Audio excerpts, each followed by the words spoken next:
তিনটি দোয়া সাথে সাথে কবুল হয়ে যায়।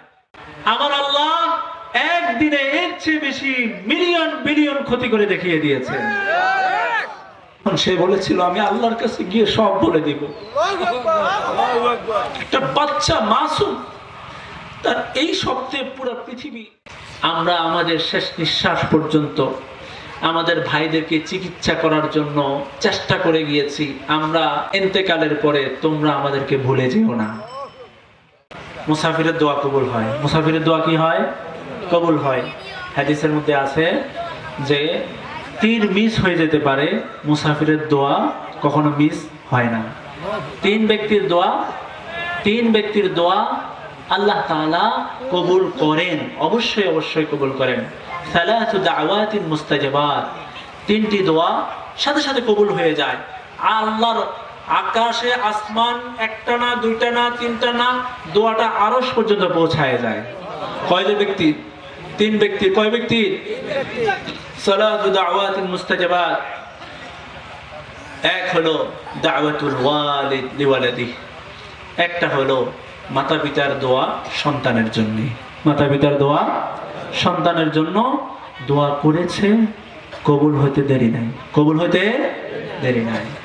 এই জন্য মা বাবারা সন্তানের জন্য ভালো দোয়া করবেন, কষ্ট পাইলেও বদদোয়া দিবেন না। নাম্বার 2, ওয়াদাওয়াতুল মুসাফির। মুসাফির যিনি সফর করেছেন, 48 মাইল সফর করে পার করে চলে আসছেন, সেই মুসাফির যা যা দোয়া করবে সবগুলো দোয়া আল্লাহ কবুল করে নেবেন। নাম্বার 3, ওয়াদাওয়াতুল মাজলুম। নির্যাতিত, নিপীড়িত, মাজলুম, নিরীহ ব্যক্তি মুখ থেকে একটা আহ শব্দ বলবে, ওই এক আহ শব্দে আসমান জমিন বাড়ি হয়ে আরশ পর্যন্ত পৌঁছায় যাবে। কথা যেহেতু আসছে সেটাই বলি। আপনারা দেখেছেন এই মাজলুমদের আহ শব্দটা আল্লাহ কেমন কবুল করেছে, যে ফিলিস্তিনে গত 1.5 বছরে এই নেতানিয়াহুরা, এই ইহুদিরা যে পরিমাণ ক্ষয়ক্ষতি করতে পারে নাই, আমার আল্লাহ একদিনে এর চেয়ে বেশি মিলিয়ন বিলিয়ন ক্ষতি করে দেখিয়ে দিয়েছেন। আল্লাহ আছেন, বিশ্বাস করেন? আর রহমান আলাল আরশ ইস্তাওয়া, আল্লাহ আরশে আছেন। আল্লাহ কোথায় আছেন? আল্লাহ আমাদেরকে দেখছেন, আল্লাহ আমাদের শুনছেন, আল্লাহ আমাদেরকে জানেন।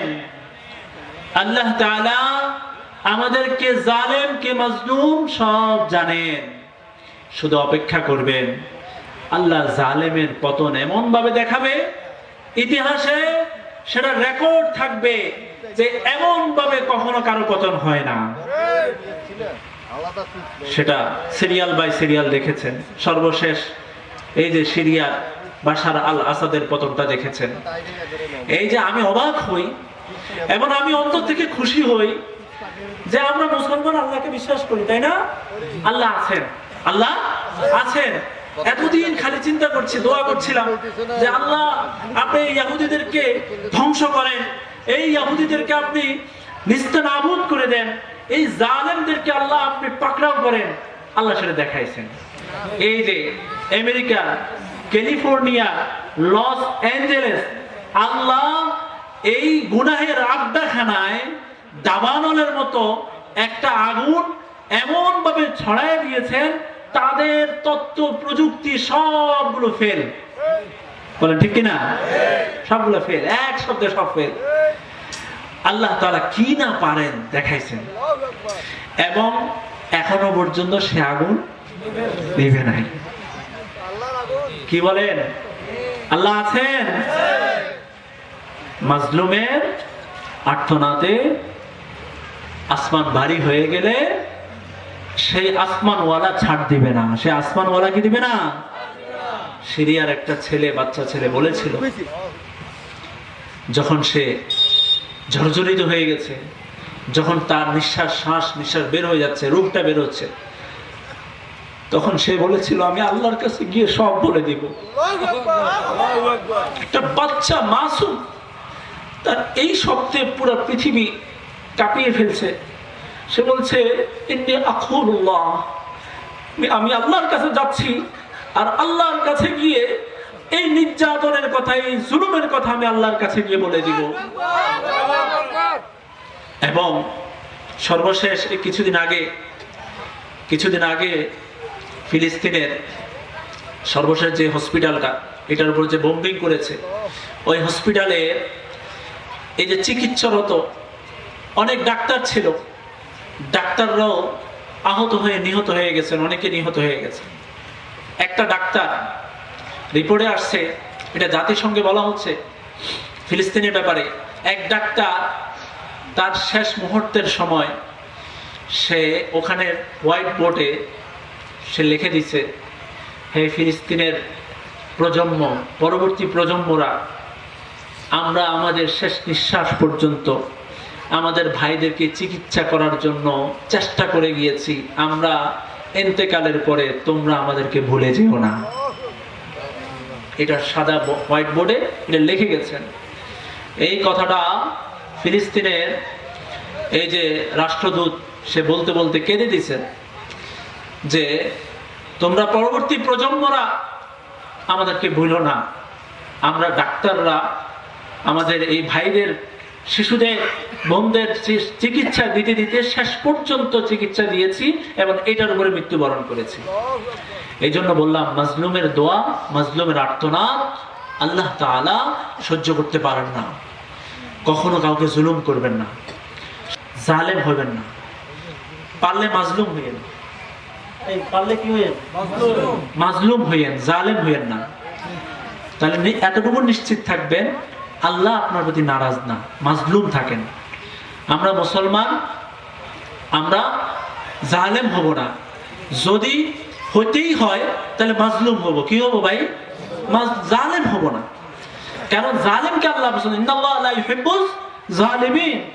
আল্লাহ জালেমকে পছন্দ করেন না, আল্লাহ জালেমকে ভালোবাসেন না। জালেম হব না। এই জালেম জুলুম যারা করবে এই পৃথিবীতে, এই আল্লাহর জমিনে তার ঠাঁই হবে না। সেটা আল্লাহ কোরআনে বলেছেন, ওয়াসায়ালামুল লাযীনা যালামু আইয়া মুনকালাবিন ইয়ানকালিবুন। আল্লাহ বলেছেন, ফালা তাহসাবান্নাল্লাহ গাফিলান আম্মা ইয়ামালুয যালিমুন। তো এই কথা বললাম, এই যে মনে রাখবেন, আমেরিকার পতন শুরু হয়ে গেছে। বলেন সুবহানাল্লাহ, আল্লাহু আকবার। খালি অপেক্ষা করেন, আগামীর পৃথিবী ইসলামের পৃথিবী। বলেন ইনশাআল্লাহ। আগামীর বাংলাদেশ ইসলামের বাংলাদেশ। বলেন ইনশাআল্লাহ। আপনাদের কি মন কাঁদে না বলেন?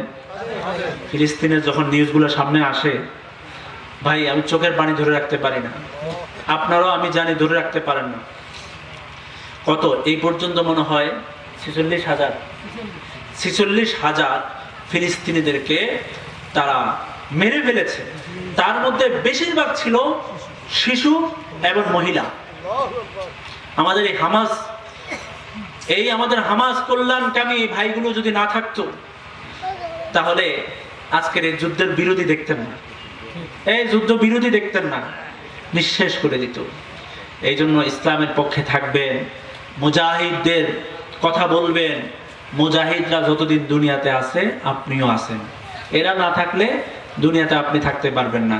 কারণ আল্লাহ তাআলা বলছেন, দুনিয়াতে যতদিন আল্লাহ বলনেওয়ালা থাকবে দুনিয়া থাকবে, আল্লাহ যেদিন কেউ বলবে না সেদিন দুনিয়া ধ্বংস হয়ে যাবে। এই জন্য এই ইসলামের পক্ষে থাকবেন, মুসলিমদের পক্ষে থাকবেন, বিপক্ষ হইয়েন না। আর সবচেয়ে বড় গুরুত্বপূর্ণ কথা হলো আলেমদের সাথে থাকেন। কাদের সাথে? আলেমদের সাথে থাকেন। কুন আলিমান আও মুতাআল্লিমান আও মুঈনান। হয়তো তুমি আলেম হও, নাহলে তুমি আলেমের ছাত্র হও, না হলে তুমি আলেমের সহযোগী হও, না হলে তুমি আলেমকে সাহায্যকারী হও, আলেমের কথা শোনো। এর বাইরে অন্য শত্রু হইও না। আলেমের কি হইও না ভাই? শত্রু হইও না। এই যে মহল্লার ইমাম আছেন, ইমাম মহল্লার মুয়াজ্জিন আছেন, ইমাম সাহেবরা আছেন, আলেমরা আছেন, মসজিদ কমিটি, হুঁশিয়ার, আলেমদের উপর কথা বলবেন না, ইমামদের উপর কথা বলবেন না, ইমামদেরকে কষ্ট দিবেন না, ইমামদের বিরোধিতা করবেন না। যদি কোনো কিছু আপনার দৃষ্টিগোচর হয়, পরামর্শ ভিত্তিক আলেমকে চুপি চুপি সরে ডেকে তার সাথে এটাকে সমাধান করবেন। সবার সামনে আলেমকে ইহানত করবেন না। কি বলেন? ঠিক আছে তো ইনশাআল্লাহ? তাহলে মাজলুম কে আল্লাহ ছাড় দেন না তার প্রমাণ। আল্লাহু আকবার। আমি সময় বেশি নিয়ে নিচ্ছি আমি জানি, কিন্তু আমার কাছে আমি আমি কি বলি জানেন, আমি ঢাকা শহরে যাকে দেখি আমি বলি একটা দোয়া মুখে রাখবেন, আল্লাহ যেন আগুনে বরকত দেয়, আল্লাহ যেন আগুনে কি দেয়, বরকত দেয়। যেদিন থেকে আগুন লাগছে আমি সেদিন থেকে দোয়াটা সবসময় করি, আল্লাহ তুমি আগুনে বরকত দাও। আপনারা নিউজ করেছে দেখেছেন, পৃথিবীর এর আগে যেখানে আগুন লাগতো মানুষ কিন্তু সমবেদনা পেশ করতো, তাই না? দেখবেন এখন এই নিউজগুলোর নিচে যান, প্রত্যেকটা খবরের নিচে যান, আলহামদুলিল্লাহ আলহামদুলিল্লাহ।